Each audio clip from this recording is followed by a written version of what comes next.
তারা এসব কিছুই বলে নাই।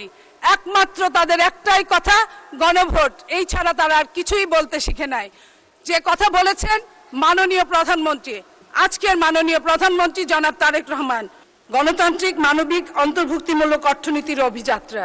মাননীয় স্পিকার, সাবেক অর্থ উপদেষ্টা সালেউদ্দিন আহমেদ বলেছেন এবারের বাজেট জনতুষ্টিমূলক বাজেট। অর্থমন্ত্রী বলেছেন অর্থনীতি ঘুরে দাঁড়াবে চতুর্থ বছরে। মাননীয় স্পিকার, অথচ বিরোধী দলের বন্ধুরা বলেন এই বাজেট নাকি উচ্চবিলাসী বাজেট। আমি দ্ব্যর্থহীন কণ্ঠে বলতে চাই,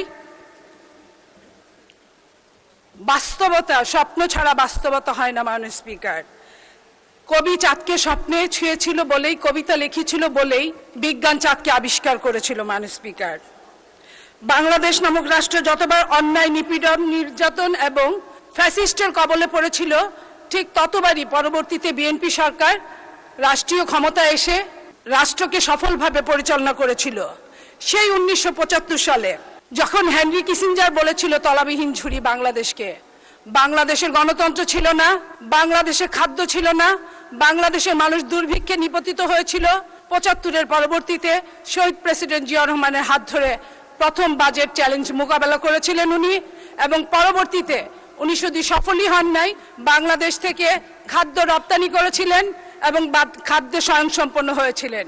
তারই 10 বছর পরে, 1 দশক পরে শহীদ প্রেসিডেন্ট জিয়াউর রহমানের যোগ্য উত্তরসূরি দেশনেত্রী বেগম খালেদা জিয়া স্বৈর শাসনকে অবসান ঘটিয়ে বাংলাদেশের অর্থনীতি, যেটা গভীর অতলায়নে তলিয়ে গিয়েছিল, তাকে খাদের কিনারে তুলেছিলেন। মাননীয় স্পিকার, বাংলাদেশ যখন ফ্যাসিস্টের কবলে মত্ত, বাংলাদেশের সমস্ত টাকা পয়সা যখন দেশ ছেড়ে বিদেশ চলে গিয়েছে, বাংলাদেশের যখন আর কিছুই করার ছিল না, ঠিক তখনই আবারও বাংলাদেশে 2026 সালের নির্বাচনে বাংলাদেশে বিএনপি নেতৃত্বাধীনে আমাদের নেতা জনাব তারেক রহমানের হাত দিয়ে আবার যে বাজেট এই মহান জাতীয় সংসদে উত্থাপন হয়েছে, আমি বিশ্বাস করি এই বাজেট আবার আমাদের আগামীতে সফলতার মুখ দেখাবে। মাননীয় স্পিকার, বিএনপি সরকার জনগণের সরকার।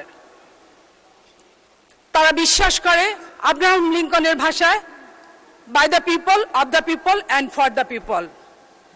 তাই তারা অকপটে বলতে পারে আমার আগে আমরা, আমাদের আগে দেশ, সবার আগে বাংলাদেশ।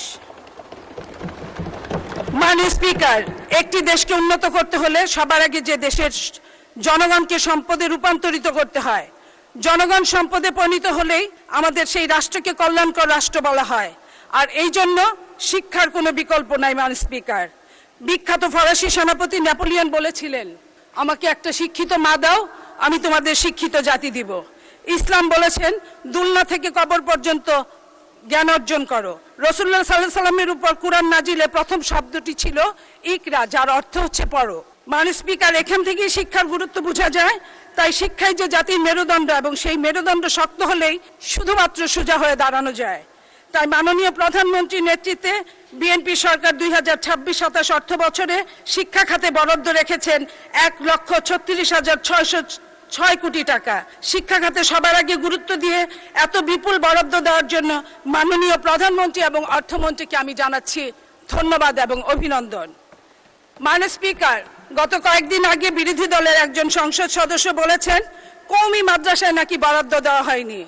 আমি উনাকে বলতে চাই, কওমি অর্থ হচ্ছে গোষ্ঠী।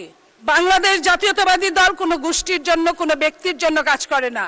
বাংলাদেশ জাতীয়তাবাদী দল, বাংলাদেশের নেতা জনাব তারেক রহমান সমগ্র বাংলাদেশের জন্য কাজ করে। মাননীয় স্পিকার, কবির ভাষায় মাননীয় স্পিকার আমি বলতে চাই, এখন যৌবন যার, যুদ্ধে যাবার তার শ্রেষ্ঠ সময়। এখন যৌবন যার, মিছিলে যাবার তার শ্রেষ্ঠ সময়।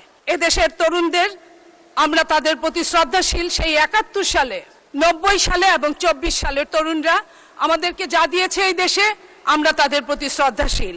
এবং আজকের তরুণ, আজকের বাংলাদেশের প্রায় 5 কোটি তরুণ, তাদের মধ্য থেকে মাননীয় স্পিকার প্রায় 8 জন তরুণ এই সংসদে প্রতিনিধিত্ব করছে।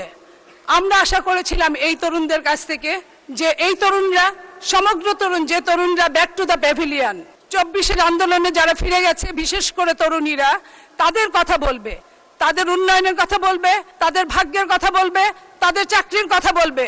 কিন্তু আমরা অবাকভাবে দেখেছি তারা এসব কিছুই বলে নাই। একমাত্র তাদের একটাই কথা, গণভোট। এই ছাড়া তারা আর কিছুই বলতে শিখে নাই। যে কথা বলেছেন মাননীয় প্রধানমন্ত্রী, আজকের মাননীয় প্রধানমন্ত্রী জনাব তারেক রহমান,